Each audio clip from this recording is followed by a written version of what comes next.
তাদের ব্রেক ঘষে একটু লুজ মানে কি বলে তাড়াতাড়ি ক্ষয় করার কৌশল কিনা সেটা বলতে পারলাম না। পরে তারা আমাকে কি ভাই এটা কেমন করলেন আপনি? Welcome to what I know. এখন কথা হচ্ছে আমার কথা বলা উচিত আমার প্রথম সার্ভিস নিয়ে। সো প্রথম সার্ভিস এক্সপিরিয়েন্স কেমন ছিল, কি কি করছি অ্যান্ড কত খরচ পড়ছে। ওকে চলেন দেখি প্রথম সার্ভিসে আমি কী কী করলাম। আমি করি নাই ঠিক, মেকানিকরা করছে, আমি দেখছি, বাট বাইকটা নিয়ে গেছি আমি। ওকে বেশি কথা না বাড়াই, প্রথমেই হচ্ছে বাইক দেওয়ার পরে তারা আমাকে কি ভাই এটা কেমন করলেন আপনি? ভাই রে ভাই এদের কথা কি করবো, ভাই রে ভাই রিক্সাদের কথা কি বলবো, এরা নিজেরই ভয় করে মাঝে মধ্যে। যাই হোক কাদের কথা আসি। প্রথমে সার্ভিসে যাওয়ার আগে একটা কথা, আমার সার্ভিস বুকটা আমি খুঁজে পাচ্ছিলাম না। তো তাদেরকে বললাম যে ভাই আমার সার্ভিস বুকটা হারিয়ে গেছে, কী করা যায়? বললো যে ভাই সার্ভিস বুক ছাড়া তো আপনি ফ্রি সার্ভিস ক্লেম করতে পারবেন না, ইঞ্জিন ওয়ারেন্টিও নিতে পারবেন না। তো কী করা যায়? দেন আমি বললাম যে ভাই আছে কোথাও, হয়তো পাচ্ছি না, পাবো সমস্যা নেই, বা হারাই গেলে কী করণীয়? ওরা বলতেছে হারাই গেলে এটা জিডি করতে হবে, জিডি করে দেন ওইটা অ্যাপ্লিকেশন কপি হচ্ছে হোন্ডা যোগাযোগ করলে দেন তারা একটা সার্ভিস বুক ইস্যু করবে, আদারওয়াইজ ফ্রি সার্ভিস পাবো না। বাট তারা আমাকে অফার করলো ঠিক আছে আপনি প্রথমে আসছেন সব কিছু দেখে, আমার পারচেজ ডেট দেখে প্রথমে আসছেন, ঠিক আছে আপনি তাহলে আমি আপনাকে এটা করে দিচ্ছি ফ্রি প্রথমটা, কিন্তু পরবর্তীতে কিন্তু আপনি আর পাবেন না। বাট ফর্চুনেটলি আমি সার্ভিসটা করে আনার পরে কয়েকদিন পরে আবার একটু ভালো করে খুঁজে হচ্ছে সার্ভিস বুকটা পাইছি, দেন তাদের কাছ থেকে আপডেট করাই নিয়ে আসছি। আর হোন্ডাকে থ্যাংক ইউ যে আসলে সার্ভিস বুক ছাড়াই আমাকে সার্ভিসটা করাই দিছে। উত্তরা মোটরস, এটা Honda Uttara sales point, sorry. তো এখন প্রথমে তারা আমাকে জিজ্ঞেস করলো যে ভাই আপনি কি বাইকে কোনো সমস্যা পাচ্ছেন কি না। পরে বললাম যে ভাই আমি না কোনো সমস্যা নাই, জাস্ট চেইনটা ফাঁস ছিল 1-2 বার প্রথম দিকে, দেন ওইটার কথা বললাম। পরে বললো ভাই চেইন ফাঁসাটা হচ্ছে মোটামুটি হোন্ডার হর্নেট তারপরে এক্সব্লেড এগুলো জাতীয় সমস্যা, সো একটু সতর্কভাবে চালাইলে এই সমস্যাটা সলভ করা সম্ভব। বাট তাদের প্রথম ইস্যুর পরে আমি আর ওইভাবে চেইন ইস্যুটা পাই নাই, কোনো চেইন পাই নাই আসলে, ওটা বলে লাভ নেই, পাই নাই, যতটুকু পাইছি ওটা নিজে একটু কেয়ারফুলি চালালেই হয় আর কি। আচ্ছা দেন তারা হচ্ছে বাইকটা ব্রেক খুললো, তারপরে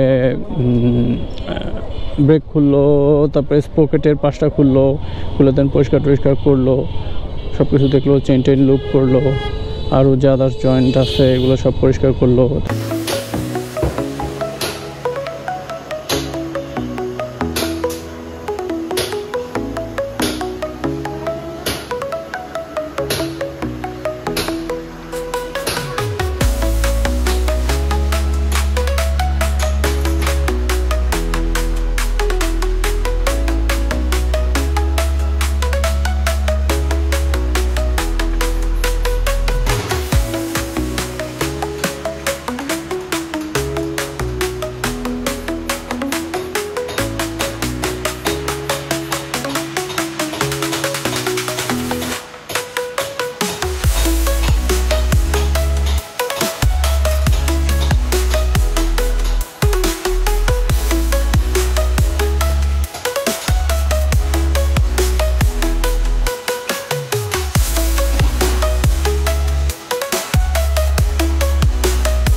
আমার অয়েলের পাওয়ারটা একটু কমাইলো, মানে হচ্ছে আগে স্টার্ট দিলেই হচ্ছে খুব বেশি রোটেশন করতো ইঞ্জিন, বেশি রোটেশন করতো, এখন আর অত রোটেশন করে না, মানে ইঞ্জিন সাউন্ডটা কম হয় আর কি। সো এইটা করছে। দেন মোবিল চেঞ্জ করলাম, দেখেন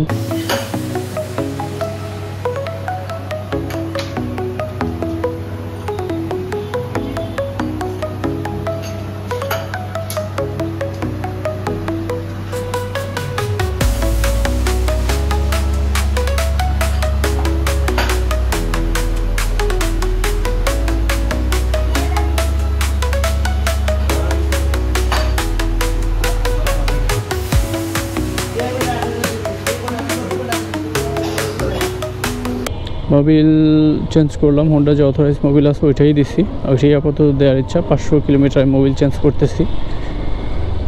আর তারপরে হচ্ছে তারা আমাকে বললো যে জেল লাগাবো কিনা। সো আমি চিন্তা করলাম জেল দেওয়াটা আসলে বুদ্ধিমানের কাজ হবে। দেন হচ্ছে টায়ার জেল চেঞ্জ করলাম। চলেন দেখি কীভাবে টায়ার জেল চেঞ্জ করলো।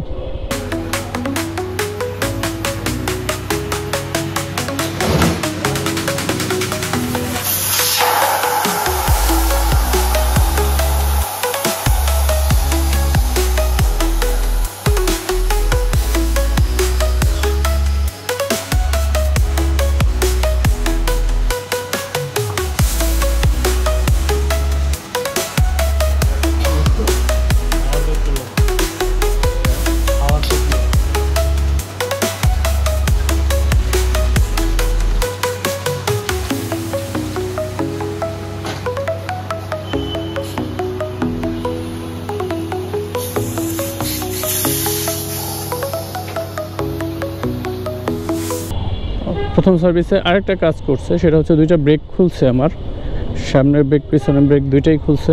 দুইটা খুলে দুইটাকে হচ্ছে সিরিজ কাগজ দিয়ে ঘষলো। জিজ্ঞেস করলাম ভাই এটা কেন করতেছেন? পরে বলতেছে যে ভাই ব্রেক বাইট ভালো পাবেন। তো কই, আমার কাছে কোনো চেঞ্জ মনে হয় না, আমার কাছে মনে হচ্ছে আগেই ঠিক ছিল। এখন কি এটা তাদের ব্রেক ঘষে একটু লুজ মানে কি বলে তাড়াতাড়ি ক্ষয় করার কৌশল কিনা সেটা বলতে পারলাম না। সব মিলিয়ে আমার খরচ পড়ছে প্রায় 1200 সামথিং টাকার মতো। এই এন্টার জার্নিতে তাদের ব্যবহার ভালো ছিল। আর এই তো প্রথম সার্ভিসের পরে তাদেরকে জিজ্ঞেস করলাম যে ভাই স্পেয়ারের দাম কেমন? বেশি সচরাচর বেশি লাগে হচ্ছে এয়ার ফিল্টার প্লাস এটাতে তো মোবিল ফিল্টার নাই, এটাতে অয়েল স্টেইনার একটা আছে, ওইটা পরিষ্কার করতে হয় কিছুদিন পর পর। সো এটা তারা করে দিবে যখন সময় হবে আর কি, সার্ভিসে যখন অ্যাপ্রোপ্রিয়েট টাইম হবে তারা করবে, এটা আমি বলছিলাম। আর দাম ভাই জিনিসপত্র স্পেয়ারের দাম তো মোটামুটি ভালোই। আমি জাস্ট দুইটা জিজ্ঞেস করছিলাম, একটা হচ্ছে ফ্রন্ট